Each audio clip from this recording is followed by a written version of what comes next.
dia, Sara. Bom dia, Vinícius. Bom dia. Quem é que tá aqui também? Mari, Rafael. Rafael não, Gabriel. Bom dia.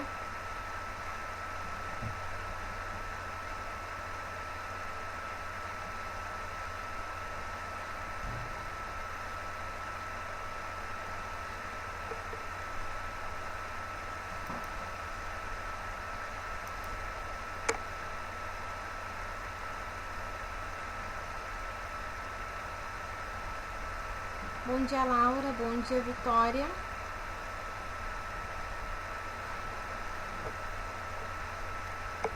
Então, gente, página 21 do livro didático de vocês, tá? Ficou de teminha para casinha, então vamos dar início à correção. Bom, resistência à escravidão, tá? Vão conferindo aí comigo que em seguida eu vou passar para vocês continuarem a leitura, tá bom? A escravidão pode ser definida como um sistema de trabalho no qual o indivíduo, ou escravo, é propriedade de outro, podendo ser vendido, doado, emprestado, alugado, hipotecado, confiscado. Legalmente, o escravo não tem direitos, não pode possuir ou doar bens e nem iniciar processos judiciais, mas pode ser castigado e punido. Não existem registros precisos dos primeiros escravos que chegaram ao Brasil. A tese mais aceita é a de que, em 1538, Jorge Lopes Bichorda, arrendatário de pau-brasil, teria traficado para a Bahia os primeiros escravos africanos. Eles eram capturados nas terras onde viviam na África e trazidos à força para a América em grandes navios em condições miseráveis e desumanas. Muitos morriam durante a viagem através do Oceano Atlântico, vítimas de doenças, de maus tratos e da fome. Segue, por favor, Rodrigo.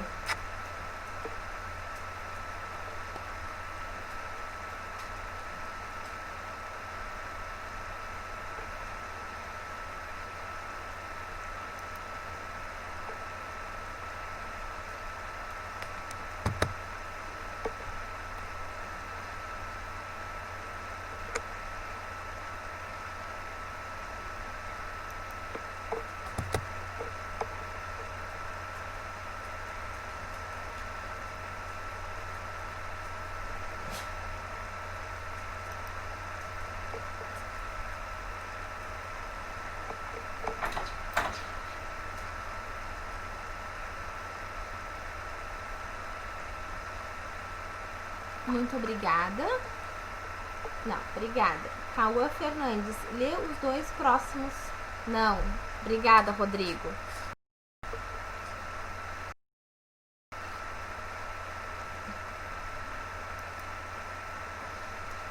Na página 21. Cauã Fernandes, lê por favor os dois parágrafos seguintes. Nada.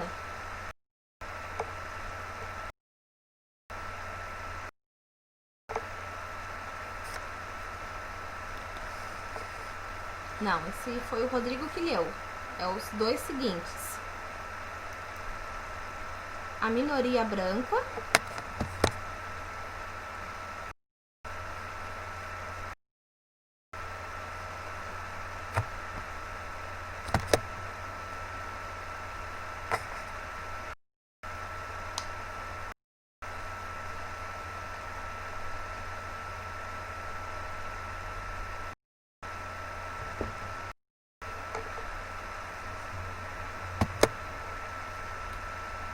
Étnicas.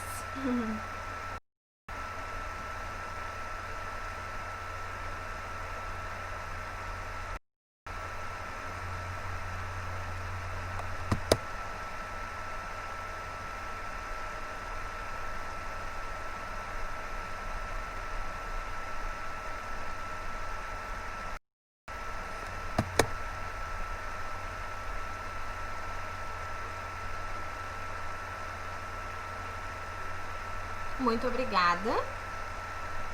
Sodré, mais 2 parágrafos, por favor, Sodré.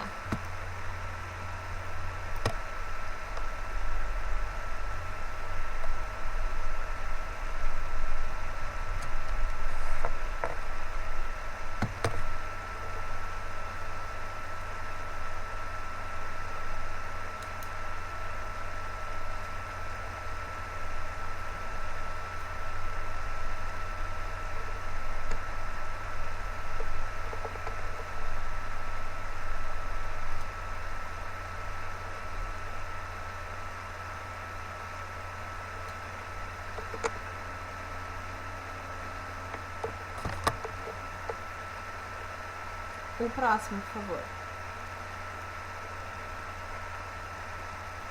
Sim, Samuel, 2 parágrafos. Isso.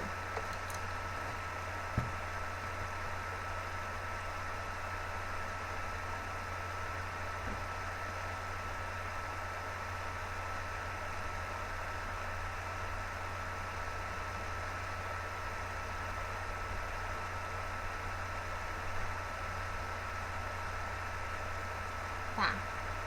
Tu leu todo esse parágrafo? Eu acho que tu pegou na metade. Eu acho que tu não leu desde o início esse parágrafo. Eu tava anotando os nomes de vocês. A escravidão negra foi implementada. Eu acho que tu não leu essa parte aqui.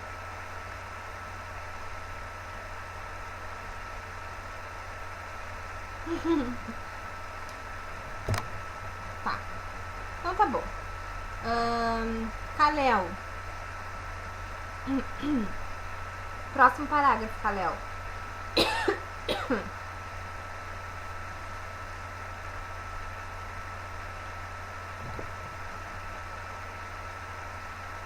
Isso.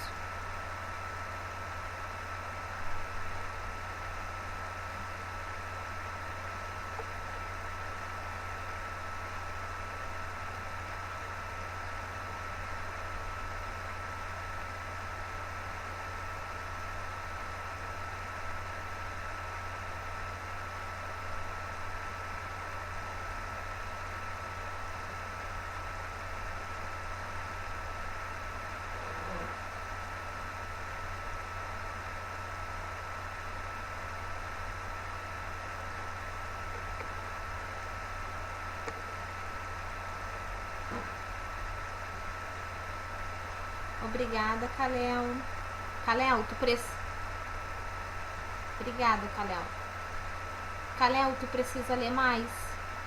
Tu precisa fazer da leitura um hábito teu. Tá?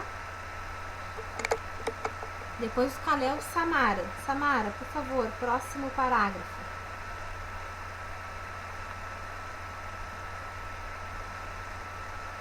Isso.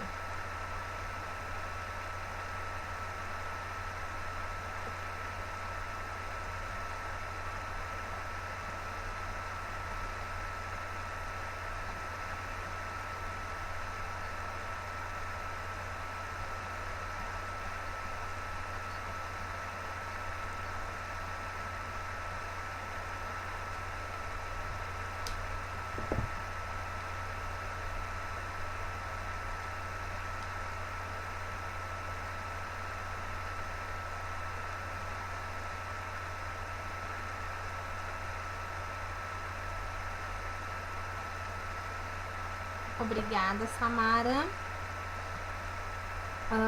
Joana, o último parágrafo, por favor.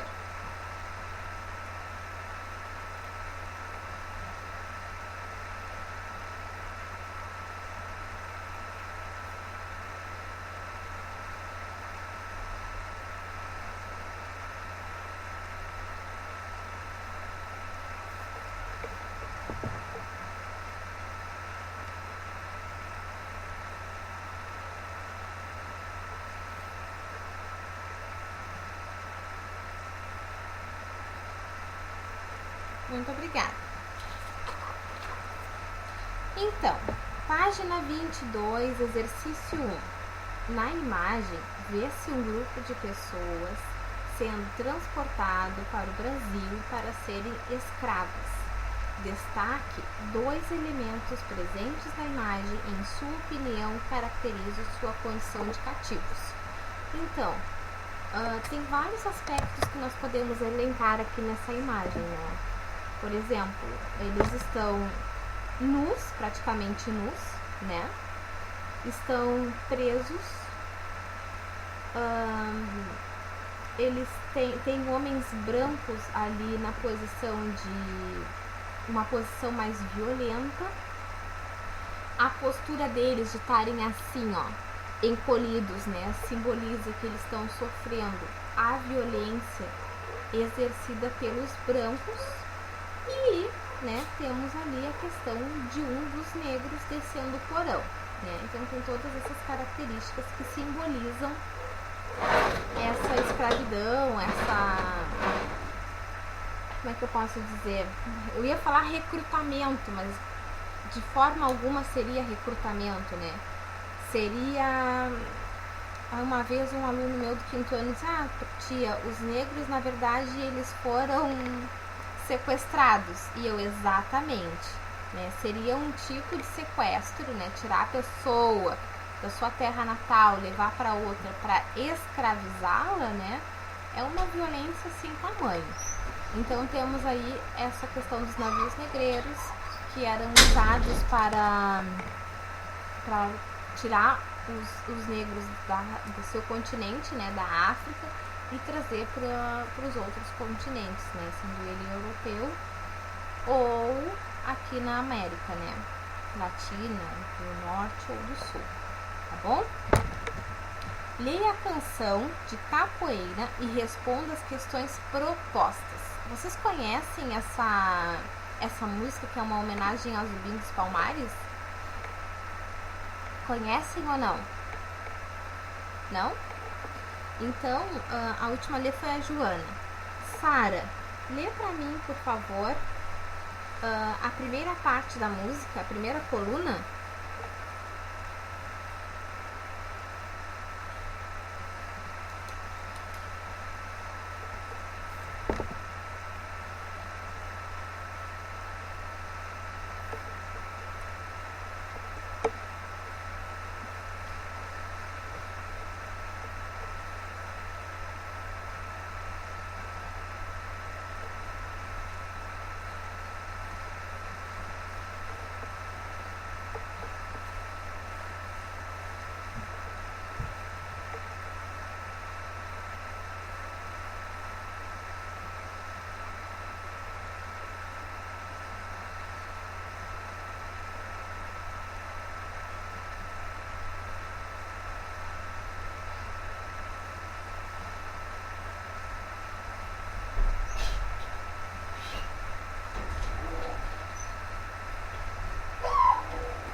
Obrigada. Vinícius, segue, por favor.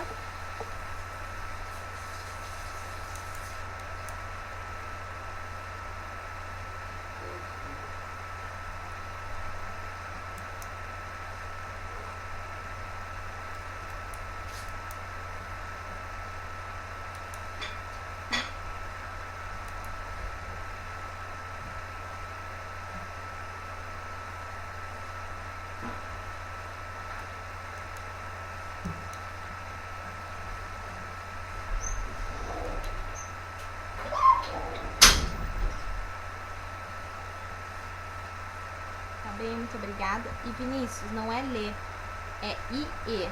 É um I com letra maiúscula. Tá? IE, viva meu Deus. IE, viva zumbi. IE é um grito, digamos assim, típico dos africanos, tá bom? Então, gente, temos o Zumbi do Palmares, né? Que foi uma pessoa importante porque ele lutou contra a escravidão aqui no Brasil, né? Existem muitas pessoas que estudam essa figura, né? E muitas pessoas que acham essa figura um pouco contraditória, né? Eu não fui a fundo para estudar Zumbi dos Palmares. Deveria estudar? Deveria estudar um pouco mais. Vou ter a oportunidade de fazer isso, né? E eu digo para vocês fazerem o mesmo.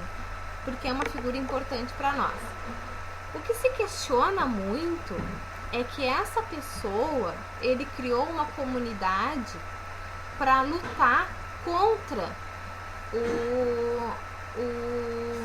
o imperialismo, contra a escravidão, né?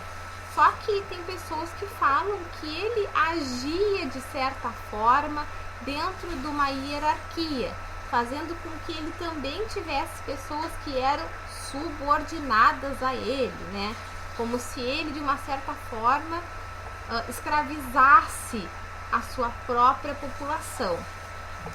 Eu já vi revistas, já vi entrevistas que falavam sobre isso, mas eu, Amanda, nunca procurei estudar, né, para saber mais dessa história. Mas é o que falam sobre a questão do Zumbi dos Palmares. Eu não sei se vocês conhecem a história, se alguém gostaria de falar um pouco. Alguém pediu para falar, acho que foi a Mari. A Mari queria falar alguma coisa?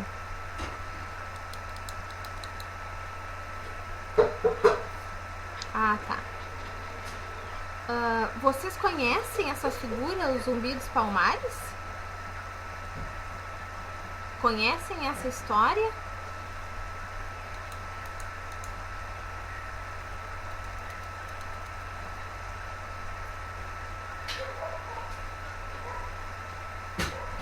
Uhum.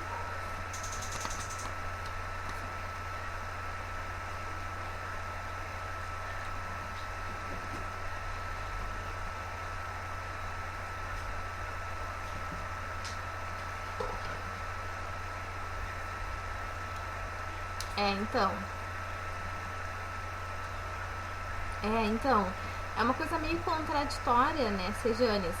Mas eu também me coloco na posição, né, de pessoa branca, né? Como assim? Quem sou eu, Amanda, pessoa branca, para questionar quem que a comunidade afrodescendente vai escolher como símbolo representante do Dia da Consciência Negra?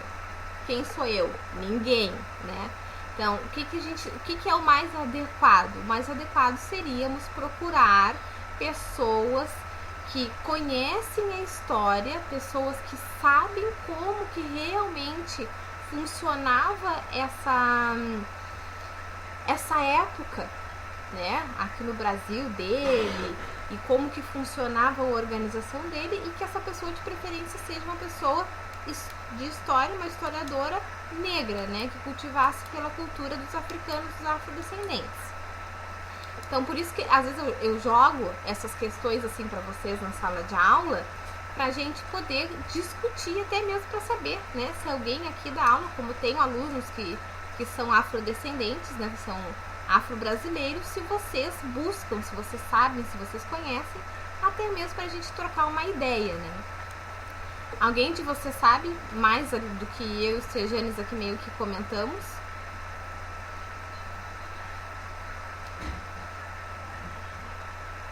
Não, gente? Ninguém quer falar nada? Ninguém conhece? Fala, Matias.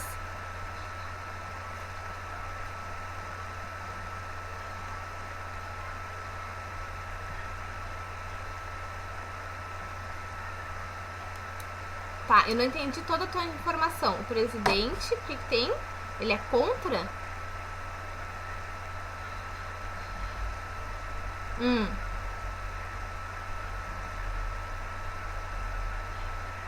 Ele é contra terem elegido o Zumbi dos Palmares como símbolo, é isso? Como representante do Dia da Consciência Negra? Não sabia. Interessante, Matias. Onde é que tu viu isso?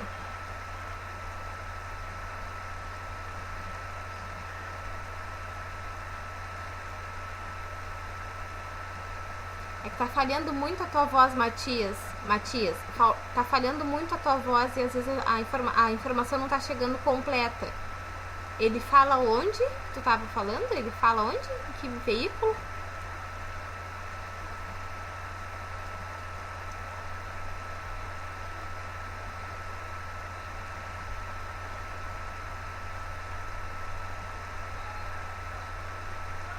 Acho que a gente não vai conseguir hoje com comunicação.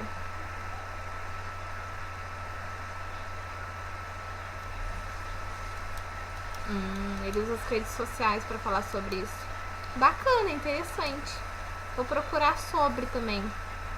É importante a gente saber disso, né, gente? A posição das pessoas, né? Super, hiper importante.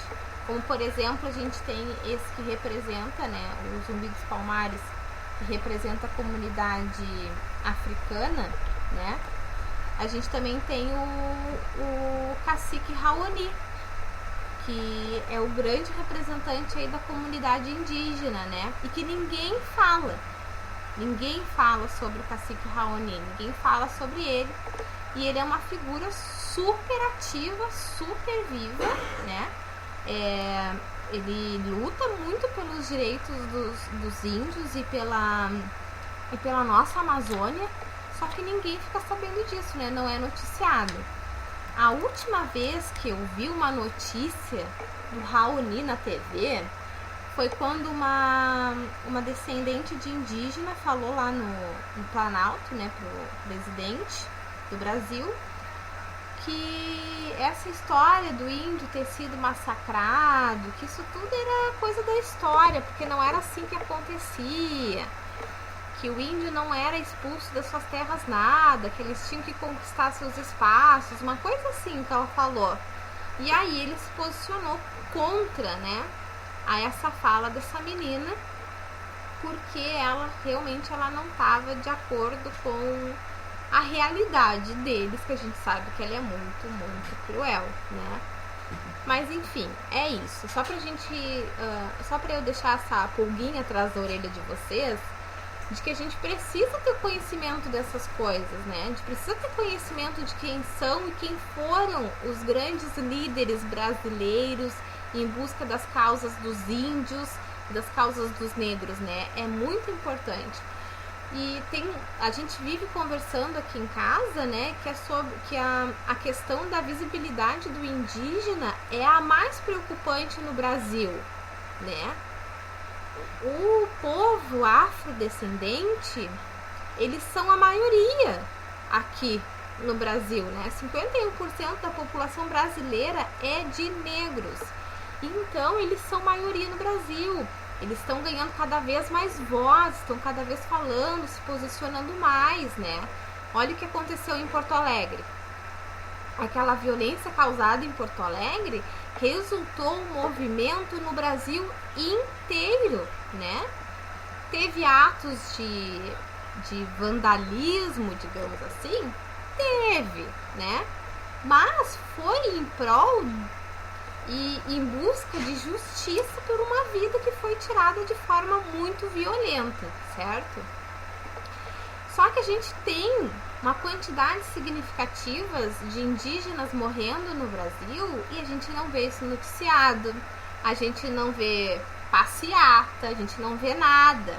Por quê? Porque o povo indígena foi um povo que foi dizimado e eles são cada vez mais excluídos. A gente vê cada vez menos indígenas nas ruas, cada vez menos povo indígena tendo ascensão social, né? Existe cotas para negros e para indígenas, né? Tive vários colegas afrodescendentes que entraram por cotas. Não tive um colega indígena e eu estudei 10 anos na FURG. 10 anos. Não tive ninguém de descendência indígena na minha aula, né? E onde que estão esses profissionais de língua portuguesa que vão para as aldeias ensinar algo para os indígenas? Não tem, gente. Até porque entraríamos num território desconhecido, né? Sem saber da cultura do outro, sem saber o que ensinar para o outro. Então é muito complicado. É muito complicado não termos essas pessoas com as mesmas oportunidades. Se a gente for falar aqui de oportunidade, quem não tem oportunidade, quem menos tem oportunidade no Brasil são os indígenas. E, no entanto, as terras são deles.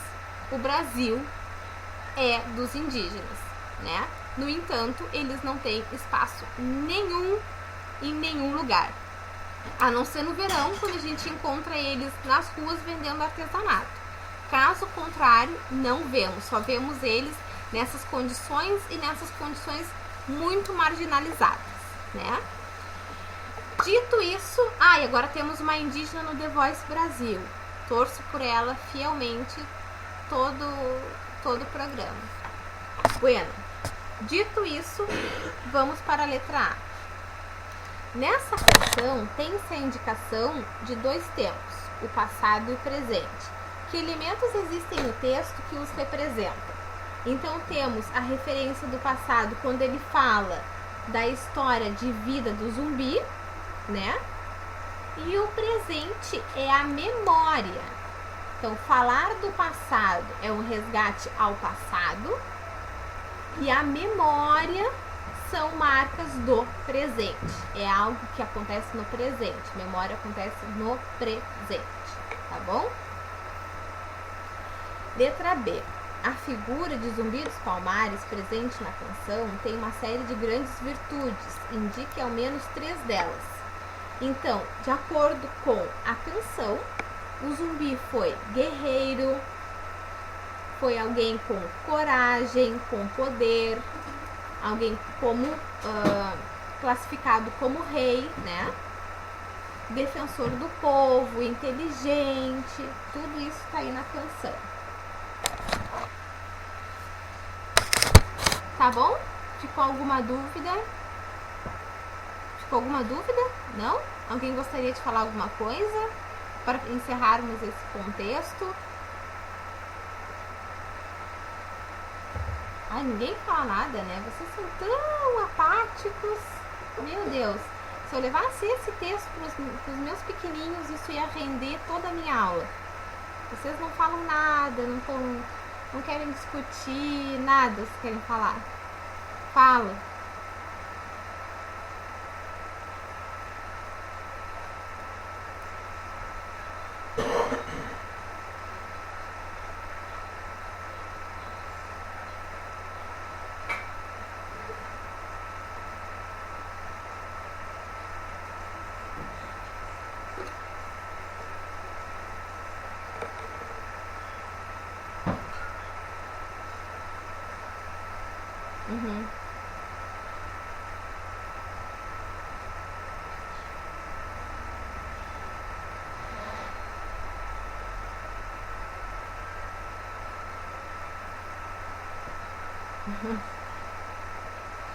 Aldeias, comunidades.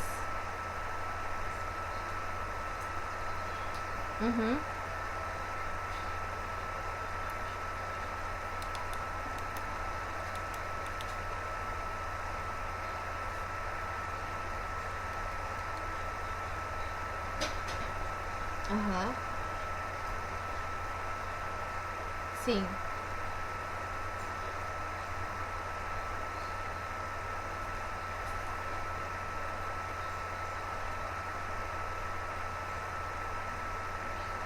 Complicado, né? É que se torna natural, né? É difícil. E até hoje, né, gente? Vocês sabem que as colônias, a África, né, deixou de ter colônia portuguesa, né? A última colônia portuguesa saiu da África em 1975. Gente, é pouco tempo. É pouquíssimo tempo. Parem para pensar, 1975 os portugueses ainda tinham domínio das terras africanas. Isso é um absurdo. Realmente um absurdo.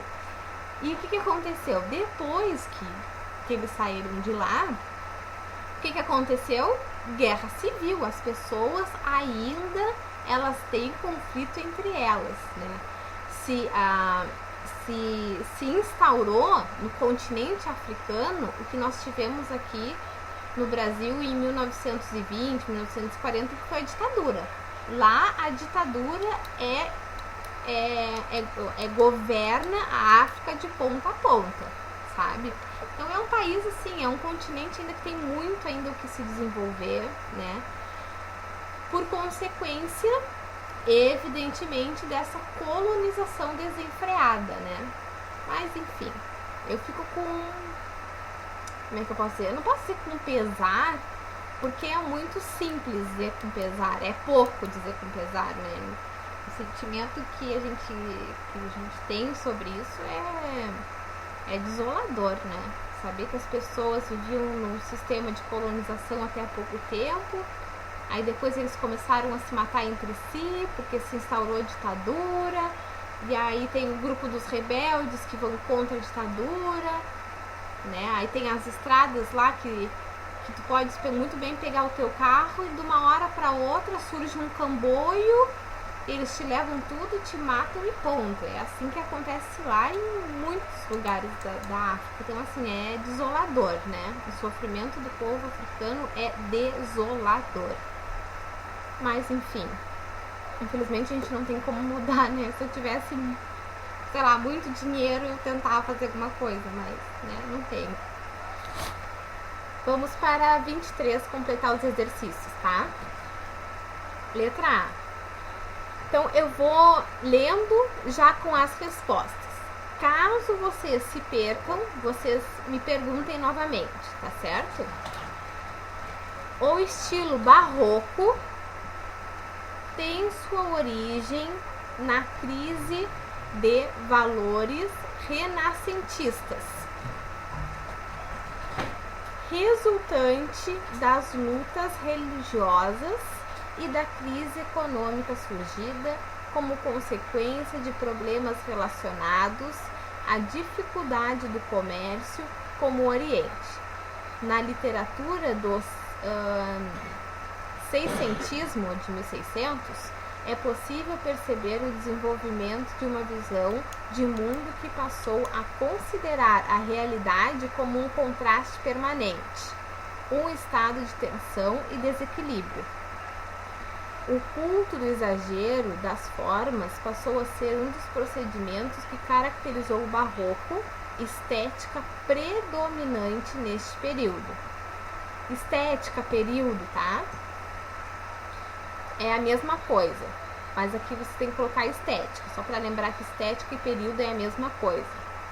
A literatura barroca teve como sua marca uma sobrecarga de figuras de linguagem que tendiam ao exagero, especialmente a metáfora, a antítese e a hipérbole e a alegoria, tá?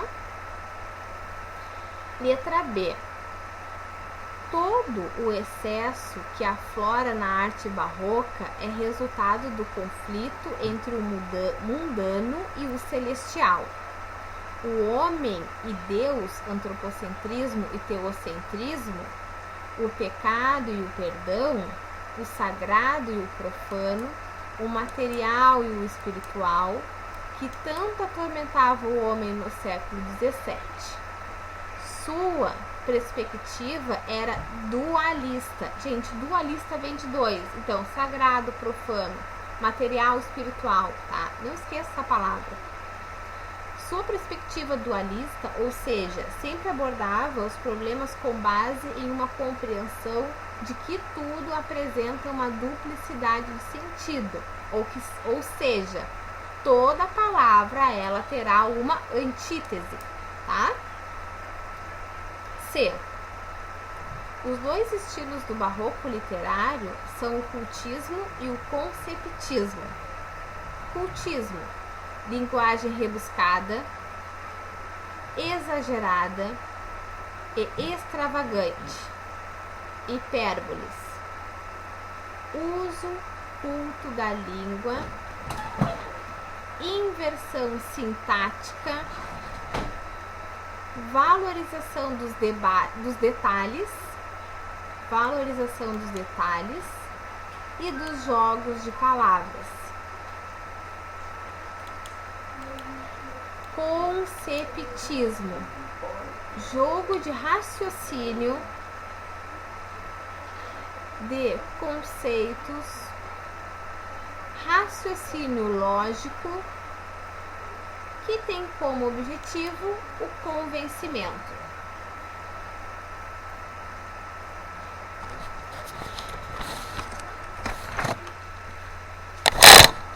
D. Esse exercício é ótimo, gente, para vocês estudarem, tá? Porque são revisões, são textos curtos, sucintos, são super bons para vocês estudarem. Letra D.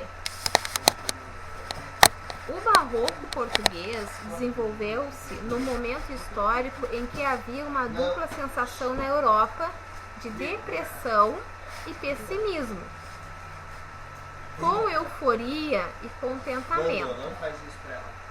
Essa alternância de sensações se refletia na estratégia barroca. Na estética barroca, marcada por ser uma arte dinâmica e exaltada, feita para mobilizar os sentidos, distinta da arte equilibrada do Renascimento. A crise religiosa e a crise de sucessão da Casa Real Portuguesa influenciaram diretamente a produção da arte barroca naquele país. De um lado, a intelectualidade, os artistas portugueses buscavam o barroco por entendê-lo como uma estética ligada à Espanha, a quem Portugal estava submetido naquele momento, governada por Filipe II, rei espanhol.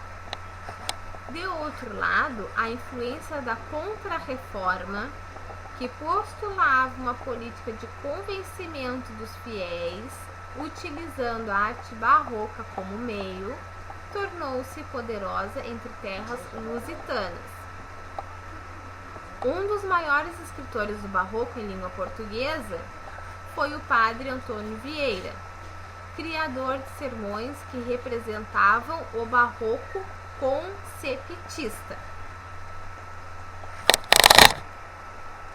Uma aguinha.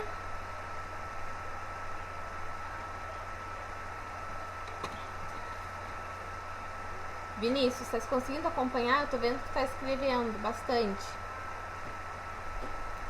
Tá. E o barroco chegou ao Brasil em plena era colonial. As grandes obras de arte barroca brasileira têm predominantemente um tema sacro. A arquitetura de igrejas, contendo símbolos e figuras religiosas, esculturas de personagens santos, cenas bíblicas nas pinturas, representações de anjos incrustadas nas paredes das igrejas.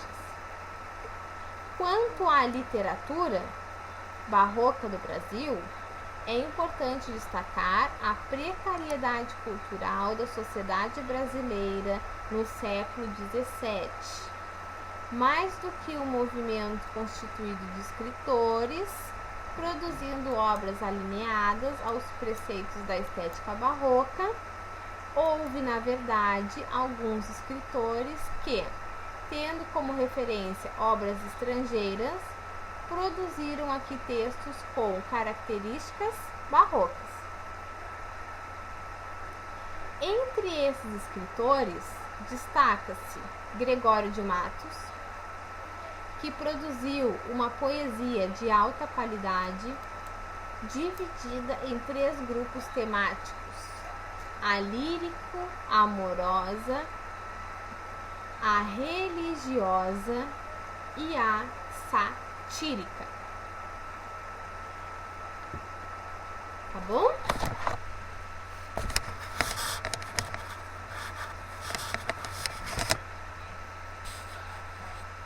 Conseguiu, Vinícius? Ah, não vejo a maioria de vocês. Tem 25 na sala, a maioria eu não vejo. Número 1. Assinale as afirmações que dizem respeito à estética barroca.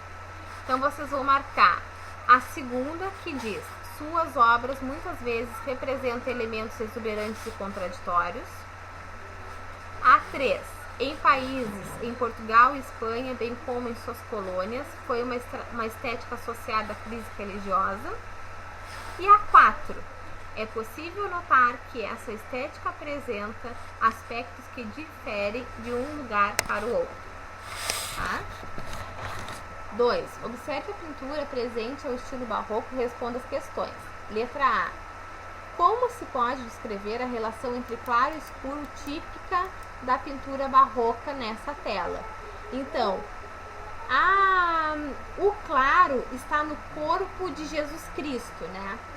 Por que o corpo de Jesus Cristo é o claro? Porque eles estão numa crise religiosa, eles estão buscando que as pessoas voltem para a igreja, eles estão contra a reforma, né? Pedindo para as pessoas voltarem para a igreja e não para o homem. Então eles têm esse conceito de claro e escuro. O claro fica no corpo de Jesus Cristo, porque é quem eles querem dar o foco. E o escuro que está atrás, eles estão usando justamente para dar assim, olha, esse destaque gigante no corpo de Jesus Cristo, tá bom?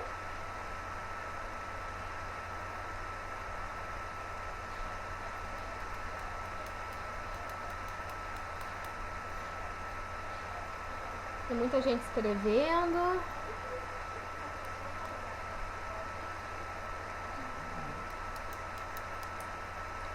B.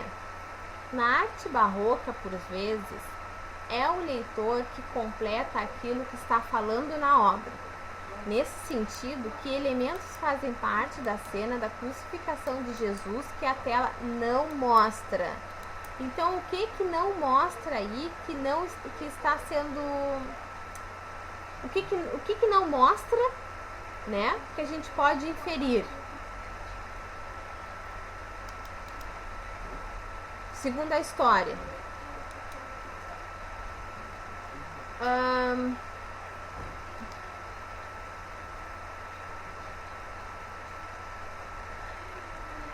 Muito bem. As demais pessoas que eram crucificadas, muito bem, os que foram crucificados ao lado deles, eles tinham cometido o ato de roubar. Muito bem, Rodrigo. O público, né, tinha gente assistindo a crucificação de Jesus, não tem aí. A própria crucificação, né, as pessoas que fizeram a própria crucificação não aparecem, tá? Muito bem. Gente, são 11 horas. As de marcar, eu vou dar a resposta, porque senão a gente não vai conseguir. 3. Letra D de dado. Xadrez de palavras. 4. Letra E de escola. 5. Primeira falsa. A segunda é falsa. Terceira verdadeira, quarta verdadeira e quinta verdadeira. Exercício 6. No barroco, o barroco faz o uso particular de metáforas para concretizar abstrações. No texto, encontra-se vocábulos cujos significados constroem imagens vinculadas à travessia do eu lírico no mundo. Retire do texto 4 vocábulos deste campo semântico, sendo 2 verbos e 2 substantivos. Então temos de verbos: ando, vou-me, né? Aí depois tem andam, anda, tem esses verbos. E substantivos que equivalem a esses verbos tem passadas, para ando, né, para andar, vias, que é onde as pessoas andam, caminham, caminho, pisadas, atalho, né, todos esses substantivos. 7. O soneto de Gregório de Matos apresenta sua construção, um conflito entre o eu lírico e o mundo. Letra A. Em que consiste esse conflito? Ele se encontra em crise, pois ele sente que está desolado, né, em relação às demais pessoas, tá? Então, o eu lírico está em crise, pois se sente desolado em relação às demais pessoas.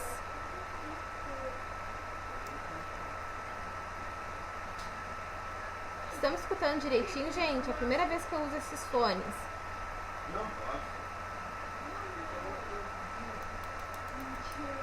B. Qual foi a solução proposta? Ceder às tentações do mundo. A solução proposta, ceder às tentações ao mundo, do mundo, né? Exercício 8. Letra C de casa. Exercício 9. Letra A. Exercício 10. Ainda sobre o poema da questão 9. Letra A. O soneto se organiza com base na contraposição de duas imagens. Que imagens são essas? Então, são imagens do fogo, da neve, do quente e do frio.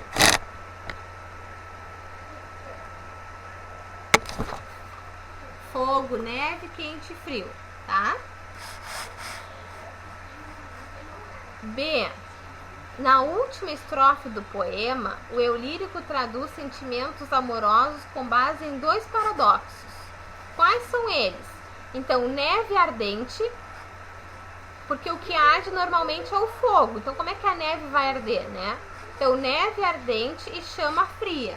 Então, são esses dois paradoxos. São coisas completamente opostas, mas que estão tendo um tipo de relação, tá? 11. Transcreva do poema religioso de Gregório de Matos a seguir versos que representem a fugacidade da existência. Então, a fuga do que existe, do que é natural de existência. Então, temos: nasce o sol e não dura mais que um dia. Então, essa é a fugacidade da existência, tá? Nasce o sol, mas não dura mais que um dia. Uma compreensão de natureza contraditória das coisas que existem. Então, seria o seguinte verso: na alegria, sinta-se tristeza. Então, na alegria, sinta-se tristeza. São sentimentos naturais dos seres humanos, mas que eles estão aqui completamente opostos. Um é contraditório ao outro, tá? Essa afirmação, ela se torna contraditória. Letra A. Partindo da divisão da poesia de Gregório de Matos em eu lírico amorosa, satírica e religiosa, como você classifica o poema lírico? Por quê? Então, o poema, ele é classificado como satírico, porque ele explora aspectos negativos da Bahia, tá? Ele satiriza os costumes baianos.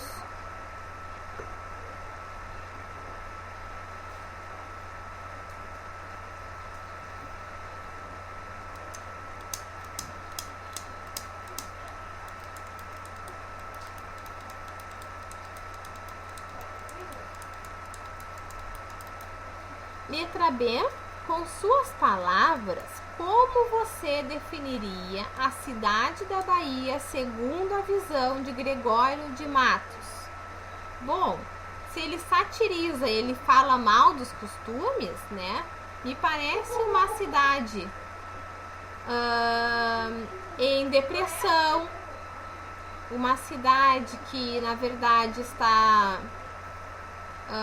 pode ser assim, em declínio, algo assim voltado muito para a pobreza, né? Algo nesse sentido, tá bom? Pessoal, não temos muito mais tempo, né? Então, eu vou deixar de tarefa para vocês. Eu sei que vocês estão em período de aula, de prova, mas nós estamos atrasados.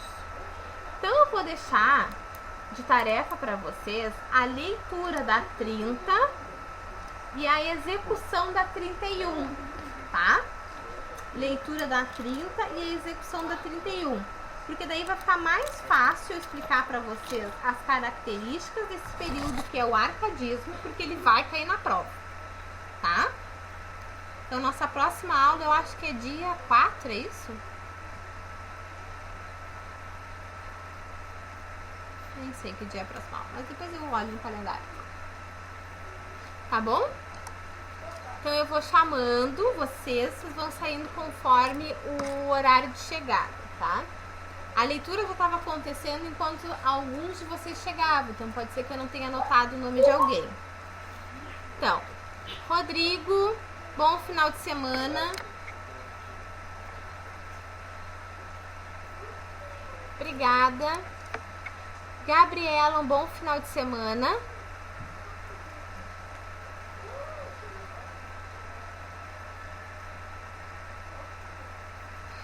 Cauã Fernandes, bom final de semana. Sodré, bom final de semana. Obrigada, tu também. Sejanes. Tchau, querido. Nada. Sejanes, bom final de semana. Tchau. Obrigada. Kalel, bom final de semana. Tchau. Samara, um bom final de semana. Obrigada. Joana, bom final de semana.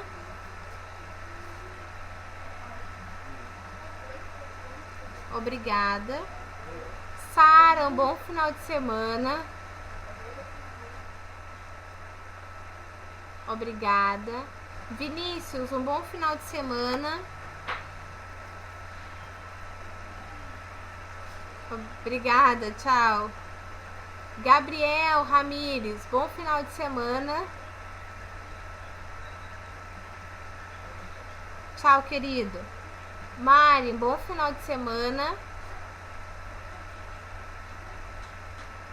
Obrigada, querida. Tchau. Laura, um bom final de semana.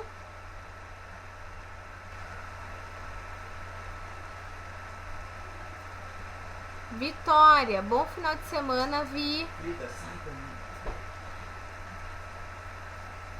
Obrigada. Natan, bom final de semana. Obrigada. Bernardo, bom final de semana. Obrigada. Rebeca, um bom final de semana.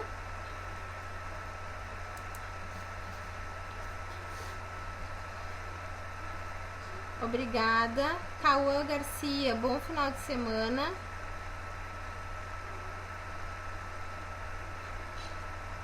Obrigada. Luiz, bom final de semana.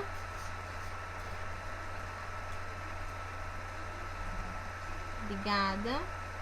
Fábio, bom final de semana. Obrigada. Matias, bom final de semana.